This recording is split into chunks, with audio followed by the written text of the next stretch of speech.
Shalom, saudara-saudari yang terkasih di dalam Tuhan. Renungan hari ini berjudul Jeritan yang Didengar.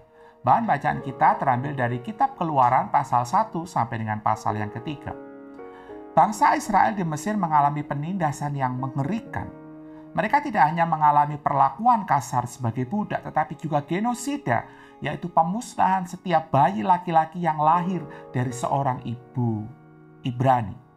Sulit untuk membayangkan pemandangan setelah bayi-bayi yang baru dilahirkan itu direnggut paksa dari tangan seorang ibu yang memohon lalu dilemparkan ke sungai untuk ditenggelamkan. Keluaran 1 ayat 15-22. Inilah gambaran kehidupan yang telah jatuh dan ternoda oleh dosa.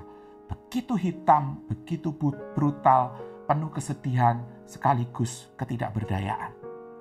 Alkitab dengan jujur menjelaskan tentang kehidupan di tengah-tengah dunia yang telah rusak ini. Alkitab menggambarkan dengan jelas bagaimana ketidakmanusiawian yang begitu gelap, kesedihan yang begitu mendalam, serta tangisan minta tolong. Disinilah kita butuh akan anugerah Allah. Anugerah Allah yang mengintervensi kegelapan supaya menjadi terang benderang. Ketika Anda membaca ayat-ayat seperti di dalam Keluaran pasal 1 sampai dengan pasal 3, Anda akan berpikir bahwa tidak ada harapan kecuali jika Allah bertindak dalam belas kasihan untuk menghancurkan kejahatan.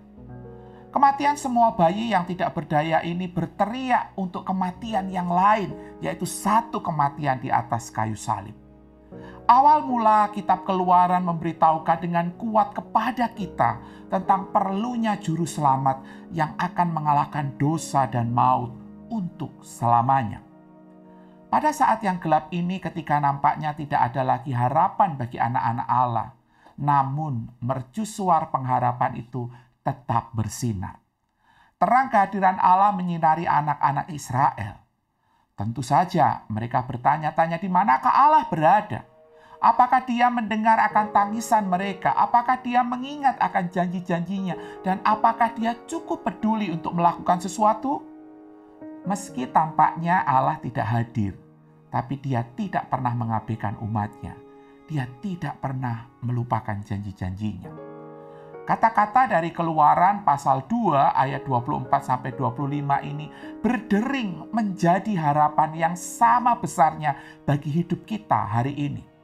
Seperti halnya masa-masa kegelapan ribuan tahun yang lalu, Dia adalah Allah yang sama, di mana keamanan umat ketika dalam kesulitan adalah keamanan kita dalam kesulitan hari ini.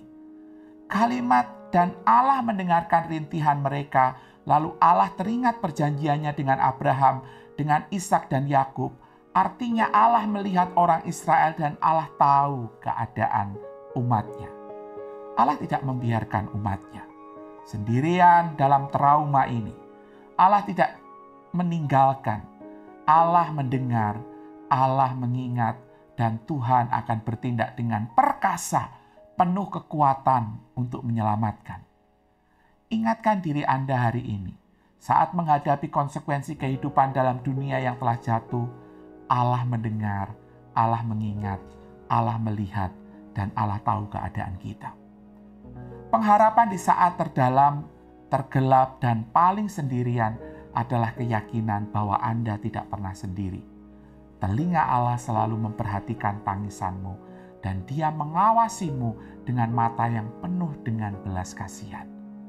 Tidak ada hal yang lebih menghibur daripada mengetahui bahwa Tuhan mengawasi umatnya dan mendengar jeritanmu.